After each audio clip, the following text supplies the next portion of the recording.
কিছুদিন আগের এই অসহ্যকর গরমটার থেকে কিছুটা হলেও এই বৃষ্টির কারণে কিন্তু একটু স্বস্তি পাওয়া গেছে। আর বিকেলের দিকে কিন্তু প্রায়ই আমাদের এই বৃষ্টির কারণে একটু মুচমুচে কিছু খেতে ইচ্ছে করে। ঘরে কিন্তু সবসময় সব কিছু উপকরণ না থাকলেও এই রেসিপিটা তোমরা অবশ্যই একবার ট্রাই করে দেখতে পারো। বিকেলের কিন্তু স্ন্যাক্সের জন্য খুবই পারফেক্ট, চায়ের সাথেও খুব ভালোভাবে জমে যাবে। তার জন্য কিন্তু চাই শুধুমাত্র দুটো আলুগুলোকে ভালো মতো ছুলে নিয়েছি। এরপরে দেখো যতটা সম্ভব একদম মিহি করে কিন্তু কুচিয়ে নিয়েছি। দেখে আলুগুলোকে বুঝতেই পারবে যে বেশ মিহি করে কিন্তু কাটা।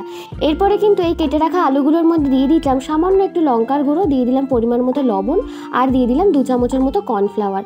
ব্যাস এই কটা জিনিসেরই কিন্তু প্রয়োজন।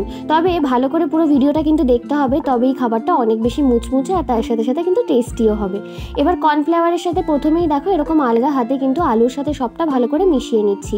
আর আলু থেকে কিন্তু মাখতে মাখতে বেশ অনেকটা পরিমাণেই জল বেরোয়, তার জন্য সামান্য আরেকটু কর্নফ্লাওয়ার দিয়ে দিলাম। আর তোমরা চাইলে বাইন্ডিংয়ের জন্য কিন্তু এখানে একটু ময়দাও ব্যবহার করতে পারো।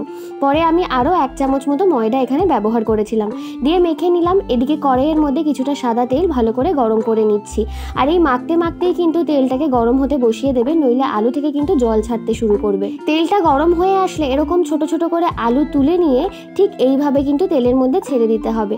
আর এই রকম 4 সাইড থেকে যে হাত পাগুলো বেরিয়ে আছে এটা কিন্তু অবশ্যই বের করে করে তেলের মধ্যে ছাড়বে, তাতেই কিন্তু খেতে খাবারটা অনেক বেশি মুচমুচে হয়। দুদিকটা বেশ লাল লাল করে ভেজে নিলেই কিন্তু তৈরি। ভীষণই টেস্টি লাগে খেতে, আর দেখে বুঝতেই পারছো ঠিক কতটা ক্রিস্পি হয়েছে। এইভাবে কিন্তু তোমরাও বাড়িতে অবশ্যই একবার এই আলুর পকোড়াটা ট্রাই করে দেখতে পারো। এখানে আমি টমেটো কেচাপের সাথে সার্ভ করেছি, দুর্দান্ত লাগে খেতে। চাইলে তোমরা ওপর থেকে একটু চাট মশলাও ছড়িয়ে নিতে পারো।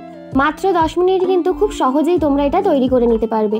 তো আজকের ভিডিওটা কিন্তু এই পর্যন্তই। ভিডিওটা ভালো লাগলে একটা লাইক করে দিও, আর চ্যানেলটাকে অবশ্যই সাবস্ক্রাইব করে দিও। এছাড়া যদি আমার ভিডিওটা তোমরা ফেসবুক পেজ থেকে দেখে থাকো তাহলে কিন্তু পেজটাকে ফলো করতে একদম ভুলো না। এর সাথে সাথে তোমরা আরও যদি নতুন কিছু রেসিপি দেখতে চাও সেটাও কিন্তু আমাকে কমেন্ট করে জানাতে পারো।